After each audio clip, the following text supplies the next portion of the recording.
Well, good morning. It is so wonderful and such an honor for me to get to come here and spend some time with all of you.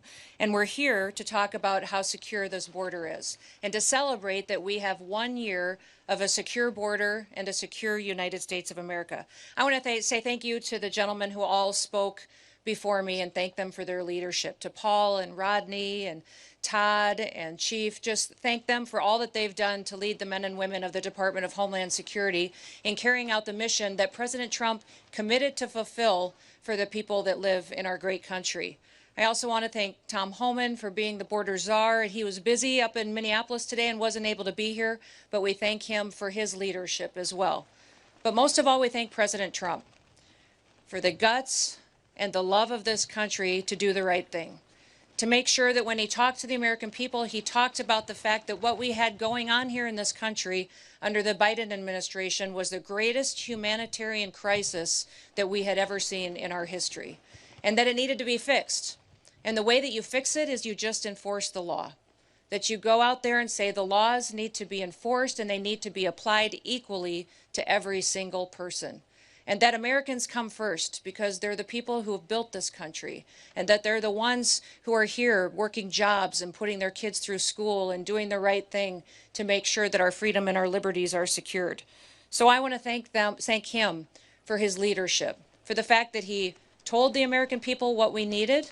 He said we needed a wall, and we have a wall, a big, beautiful wall that President Trump also wanted painted black, so that it would endure for a long period of time, that it would look like the strength and stamina that the American people have, and that it would be something that would continue to protect us for generations to come. But I also wanted to come here today and thank all of you.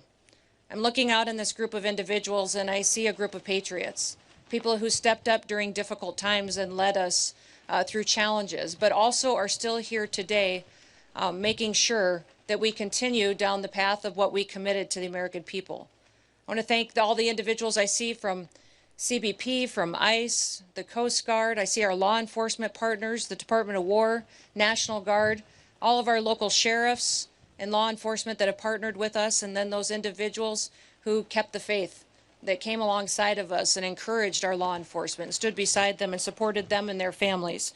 We know that no one can do their job with excellence unless their family's okay and they're taken care of, and that things are right at home. And so those individuals in this community that supported our law enforcement through those times are incredibly important, and we're grateful for them.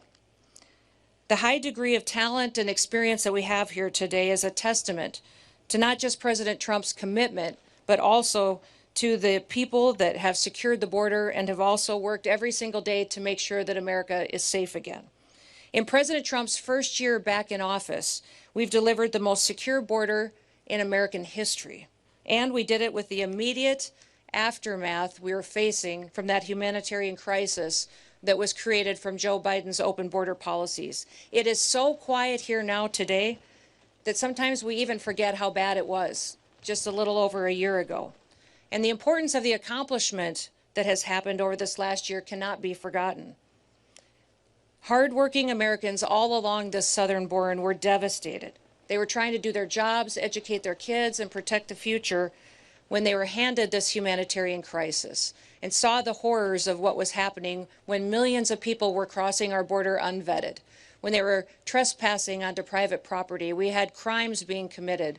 We saw women and children being trafficked, people dying, and crimes continued to be perpetuated as people were allowed to come into the country unvetted and unstopped. You know, yesterday I was in Eagle Pass, Texas, and I had the chance to tour the border, not just with our Border Patrol agents, but also with the Texas National Guard and the Texas Department of Public Safety. And we looked at some of the areas that were the hardest hit during the Biden border policies.